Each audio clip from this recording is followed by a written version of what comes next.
Lecture 26 covers section 4.4. At the end of today's lecture, you should be able to apply the conservation of energy, as well as the continuity equation, to steady-state pumps, compressors, and turbines. Let us begin our discussion by looking at turbines. A turbine is a device that converts high thermal and pressure energies to mechanical energies such that we can produce mechanical work. Turbines are typically operated using air or steam. If we look at this picture below, this is a picture of a turbine that uses air as a working fluid.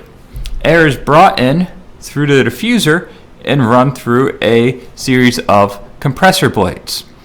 After the air is compressed, it is then reacted with fuel. This fuel could be natural gas or avgas, i.e. jet fuel, upon which its temperature and pressure increases drastically. Once the temperature and pressure of the air is increased, it is then allowed to expand over the turbine assembly.